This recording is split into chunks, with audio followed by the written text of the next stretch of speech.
আসসালামু আলাইকুম দর্শক, স্বাগত জানাচ্ছি আরটিভির মধ্যাহ্নের সংবাদে। আপনাদের সঙ্গে রয়েছি আমি আফসানা সুরাইয়া। সাবেক প্রধানমন্ত্রী শেখ হাসিনা, সাবেক স্বরাষ্ট্রমন্ত্রী আসাদুজ্জামান খান কামাল ও সাবেক আইজিপি চৌধুরী আব্দুল্লাহ আল মামুনের বিরুদ্ধে জুলাই গণহত্যা মামলার তদন্ত শেষে প্রসিকিউশনের কাছে প্রতিবেদন জমা দিয়েছে আন্তর্জাতিক অপরাধ ট্রাইব্যুনালের তদন্ত সংস্থা। চিফ প্রসিকিউটর তাজুল ইসলামের কাছে তদন্ত প্রতিবেদন গ্রহণ করেন। এ সময় প্রসিকিউশন জানায়, দ্রুতই ফরমাল চার্জ হিসেবে এই প্রতিবেদন ট্রাইব্যুনালে দাখিল করা হবে এবং আনুষ্ঠানিকভাবে এদের বিরুদ্ধে বিচার কাজ শুরু হবে। এর আগে প্রথমে শুধু শেখ হাসিনার বিরুদ্ধে তদন্ত শুরু হলেও পরে সাবেক স্বরাষ্ট্রমন্ত্রী আসাদুজ্জামান খান কামাল ও সাবেক আইজিপি চৌধুরী আব্দুল্লাহ আল মামুনকে অন্তর্ভুক্ত করা হয়। এছাড়াও শাপলা চত্বর ও জুলাই আগস্ট গণহত্যাকাণ্ডের মামলায় সাবেক সেনা কর্মকর্তা জিয়াউল হাসান, সাবেক স্বরাষ্ট্র প্রতিমন্ত্রী শামসুল হক টুকু, ঢাকা উত্তর সিটির সাবেক মেয়র আতিকুল ইসলাম সহ ১৩ জনকে আন্তর্জাতিক অপরাধ ট্রাইব্যুনালে হাজির করা হয়েছে।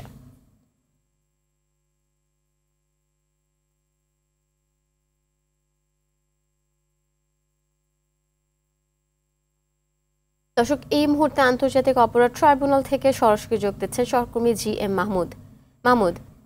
শেখ হাসিনার বিরুদ্ধে মামলা প্রতিবেদনে কি কি বিষয় উঠে আসছে জানতে পেরেছেন কিনা? এছাড়া ট্রাইব্যুনালে যাদের হাজির করা হয়েছে তাদের বিষয়ে আমাদের বিস্তারিত জানাবেন।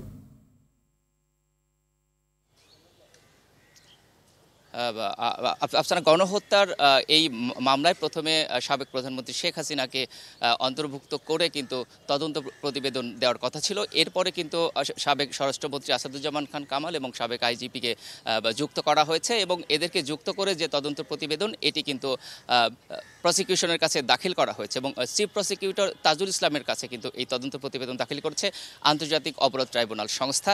এখন প্রতিবেদন প্রসিকিউশন পেয়েছে এবং এখন প্রসিকিউশন এটি কিন্তু যাচাই বাছাই করে এরপরে কিন্তু ফর্মাল চার্জ গঠনের মাধ্যমে আনুষ্ঠানিকভাবে বিচার কাজ কিন্তু শুরু করবেন এমন তথ্য পেয়েছি এবং এ বিষয়ে কিন্তু দুপুর ১টায় চিফ প্রসিকিউটর আসলে বিস্তারিত জানাবেন এবং সেখানে কিন্তু আমরা জানতে পারবো যে এই তদন্ত প্রতিবেদনে আসলে কি কি বিষয় উঠে এসেছে। অবশ্য এর আগে কিন্তু চিফ প্রসিকিউটর জানিয়েছিলেন যে এই তদন্ত প্রতিবেদনের মধ্যে কিন্তু বিশেষ করে অডিও কল রেকর্ড এবং এরকম কিছু তথ্য প্রমাণাদি কিন্তু যুক্ত হয়েছে এমনটি কিন্তু জানিয়েছিলেন। তো আমরা অপেক্ষা করছি যে দুপুর ১টায় হয়তো চিফ প্রসিকিউটর এই তদন্ত প্রতিবেদন সম্বন্ধে বিস্তারিত জানাবেন এবং তখন আমরা হয়তো আরও আপডেট জানাতে পারবো। একই সাথে জানিয়ে রাখি যে আজ উত্তরায় ২০০-র অধিক মানুষ হত্যায় কিন্তু হত্যা মামলায় সাবেক ঢাকা উত্তর সিটি কর্পোরেশনের মেয়র আতিকুল ইসলাম সহ ৯ জনকে এই আন্তর্জাতিক অপরাধ ট্রাইব্যুনালে হাজির করা হয়েছে। একই সাথে ২০১৩ সালের ৫ মে শাপলা চত্বরে হেফাজতের সমাবেশে হত্যা মামলায় সাবেক স্বরাষ্ট্র প্রতিমন্ত্রী শামসুল হক টুকু সহ ৪ জনকে আন্তর্জাতিক অপরাধ ট্রাইব্যুনালে হাজির করা হয়েছে। তো আন্তর্জাতিক অপরাধ ট্রাইব্যুনালের চিফ প্রসিকিউটর দুপুর ১টায় আসলে বিস্তারিত জানাবেন এই তদন্ত প্রতিবেদন সম্পর্কে এবং সেখানে হয়তো আমরা জানতে পারবো যে এই তদন্ত প্রতিবেদনে এই শেখ হাসিনার বিরুদ্ধে জুলাই গণহত্যায় আসলে কি ধরনের প্রমাণাদি পেয়েছে এগুলো উঠে এসেছে, এগুলো হয়তো বিস্তারিত জানাতে পারবো। তো আমরা অপেক্ষা করছি, নিশ্চয়ই সর্বশেষ আপডেট আপনাকে জানাবো। আফসানা, ধন্যবাদ আপনাকে। আওয়ামী লীগের কার্যক্রম বন্ধে সন্ত্রাস বিরোধী আইন সংশোধন করে অধ্যাদেশ আকারে গ্যাজেট প্রকাশ করা হয়েছে। গ্যাজেট হাতে পাওয়ার পর দলটির নিবন্ধন বাতিল সংক্রান্ত করণীয় ঠিক করতে মিটিংয়ে বসতে পারে নির্বাচন কমিশন। সেখানে আছেন সহকর্মী আতিকা রহমান, সরাসরি যুক্ত হচ্ছেন তিনি আমাদের সাথে। আতিকা, জানাবেন আমাদের যে ইলেকশন কমিশনের পরবর্তী করণীয় কি, এছাড়া মিটিং কখন নাগাদ শুরু হতে পারে সেই বিষয়ে জেনেছেন কিনা জানাবেন আমাদের। জি ধন্যবাদ। এই মুহূর্তে যুক্তরাষ্ট্রের কার্টার সেন্টারের নির্বাচন পর্যবেক্ষক একটি দল প্রধান নির্বাচন কমিশনার নাসিরউদ্দিনের সঙ্গে বৈঠক করছেন। তারা আগামী সংসদ নির্বাচনের প্রস্তুতি সম্পর্কে জানতে এসেছেন এবং পর্যবেক্ষক নীতিমালা এবং কাদের পর্যবেক্ষণের অনুমতি দেওয়া হবে, বিশেষ করে বিদেশি পর্যবেক্ষক নীতিমালা, এই সমস্ত বিষয় নিয়ে তারা প্রধান নির্বাচন কমিশনারের সঙ্গে বৈঠকে বসেছেন। এই বৈঠকটি শেষ হওয়ার পরে আরেকটি বৈঠক কমিশনের অনুষ্ঠিত হওয়ার কথা রয়েছে, যেটিতে আসলে রাজনৈতিক দল হিসেবে আওয়ামী লীগের নিবন্ধন বাতিলের বিষয়ে আলোচনা হতে পারে বলে আমরা জানতে পেরেছি। গতকাল দুই একটি গণমাধ্যমকে প্রধান নির্বাচন কমিশনার জানিয়েছিলেন যে আওয়ামী লীগের যে রাজনৈতিক কার্যক্রম নিষিদ্ধ করেছে সরকার, এটির গেজেট প্রকাশের পরে এই বিষয়ে তারা নিবন্ধন বাতিলের বিষয়ে তারা সিদ্ধান্ত নেবেন। আপনাকে বলে রাখি যে অন্তর্বর্তী সরকারের মেয়াদে এটি কিন্তু কোনো রাজনৈতিক দলকে নিষিদ্ধ করার প্রক্রিয়া শুরু হলো এবং তাদের রাজনৈতিক কার্যক্রম নিষিদ্ধ হওয়ার পরে রাজনৈতিক দল হিসেবে নিবন্ধন বাতিলের প্রক্রিয়া শুরু হবে এবং নির্বাচন কমিশন সরকারের যে সিদ্ধান্ত হয়েছে সেই সিদ্ধান্ত অনুযায়ী তারা আইন মোতাবেক একটি সিদ্ধান্ত গ্রহণ করবেন বলে আমরা জানতে পেরেছি। এবং এই আওয়ামী লীগের নিবন্ধন বাতিল হলে আগামী সংসদ নির্বাচনে আওয়ামী লীগ নির্বাচনে অংশগ্রহণ করতে পারবে না এবং তাদের যে প্রতীক রয়েছে আওয়ামী লীগের নৌকা প্রতীক, সেই নৌকা প্রতীক নিয়েও কেউ নির্বাচন করতে পারবে না। শুধুমাত্র সংসদ নির্বাচন না, দলীয় প্রতীকে এর আগে যে স্থানীয় সরকার নির্বাচনগুলো হয়েছে এবং মেয়র নির্বাচন যেগুলো হয়েছে সিটি কর্পোরেশনে, সে সমস্ত নির্বাচনেও কিন্তু আওয়ামী লীগের আর নির্বাচনের কোনো সুযোগ থাকবে না। এখন আজকে যে বৈঠকটি অনুষ্ঠিত হওয়ার কথা রয়েছে, এই বৈঠকে বড় ধরনের সিদ্ধান্ত আসতে পারে।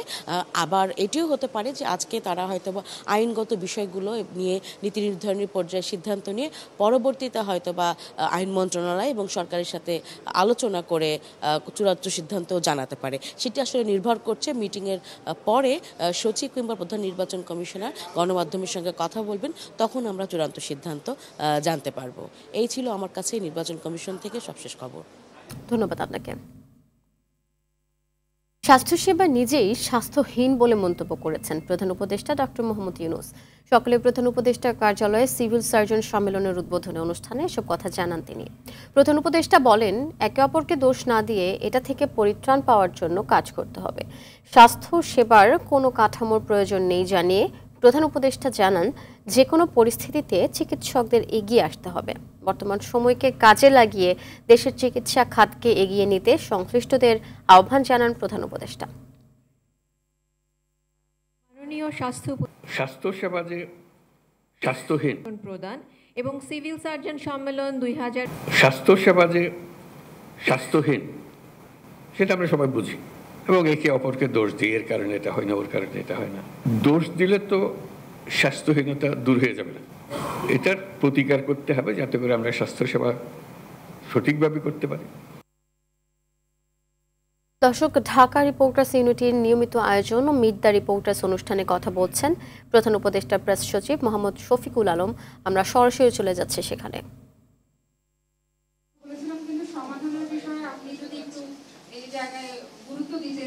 আমাদের সাংবাদিক দেখলে অনেকে মনে করে যে যখন সাংবাদিক আসলে মনে করে যে কুকুর আসতেছে, এরকম ব্যবহারও অনেকে করে থাকে।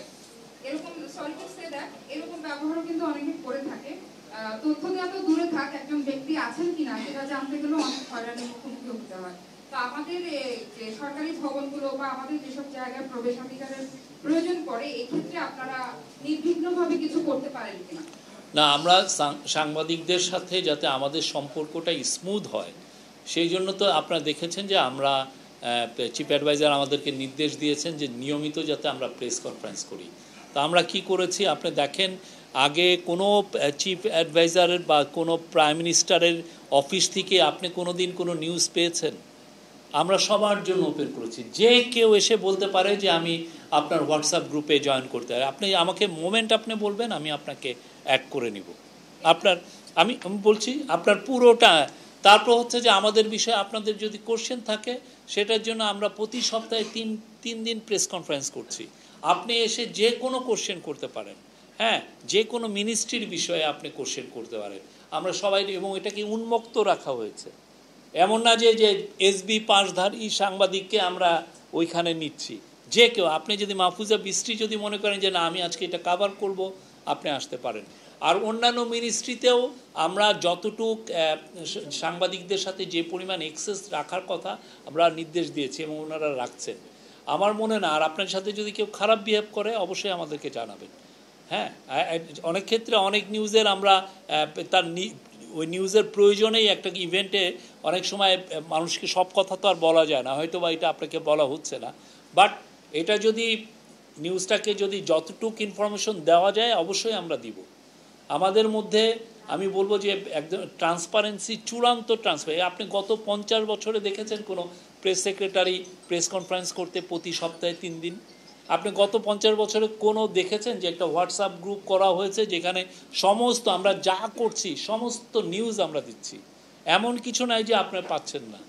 প্লাস আমরা হোয়াটসঅ্যাপে, ইনস্টাগ্রাম পেজ করেছি, ফেসবুক পেজ করেছি। আমি অলওয়েজ ওপেন। আপনি যখন আমার কালকে রাত 9টায় একজন রিপোর্টার আমার বাসায় এসে আমার সাক্ষাৎকার নিয়ে গেলেন। Always open. আপনি যখন যে কোনো সময় কোশ্চেন করতে পারবেন, we are ready to answer it. Thank you. দর্শক, এতক্ষণ শুনছিলেন উপদেষ্টা প্রেস সচিব মোহাম্মদ শফিকুল আলমের বক্তব্যের অংশবিশেষ।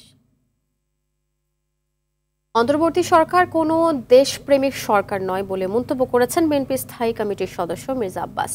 সকালে প্রেস ক্লাবে নাসির উদ্দিন আহমেদের স্মরণ সভায় তিনি এ মন্তব্য করেন। বলেন, রাজনৈতিক দলের সাথে আলোচনা না করে কোনো করিডোর করতে দেয়া হবে না। বিএনপিকে শেষ করে আবার আওয়ামী লীগের মতো দেশকে লুটে পুটে খাওয়ার চেষ্টা চলছে বলেও জানান মির্জা আব্বাস।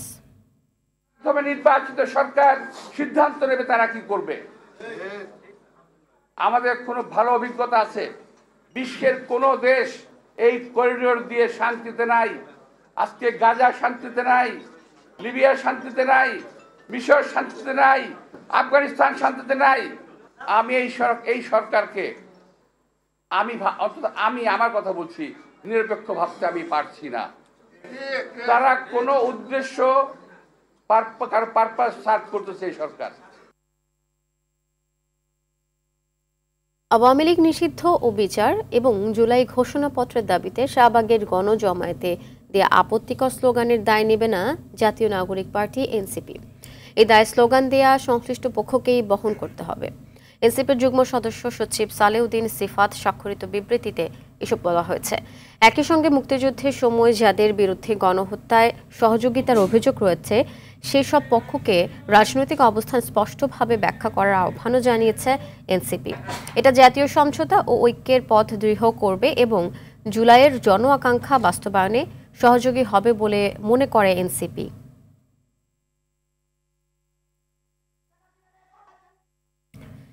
গেল কয়েকদিন ধরে মেহেরপুরের উপর দিয়ে বয়ে যাচ্ছে তীব্র থেকে অতি তীব্র তাপপ্রবাহ। তবে আকাশে মেঘ দেখা দেয়ায় জনজীবনে কিছুটা স্বস্তি ফিরে এসেছে। সকালে তীব্র গরমে বার্তা নিয়ে রোদ দেখা দিলেও সকাল 8টার পর থেকে মেঘে ঢাকা পড়ে গোটা আকাশ। এতে গরমের তীব্রতা কিছুটা কমে আসলেও স্বাভাবিক হয়নি পরিস্থিতি। ছায়া ঢাকা রাস্তাঘাটে কিছুটা স্বস্তি নিয়ে চলাফেরা করছে মানুষ। তবে শ্রমজীবী মানুষ বিভিন্ন কাজে বের হলেও গরমে কষ্ট করছেন তারা।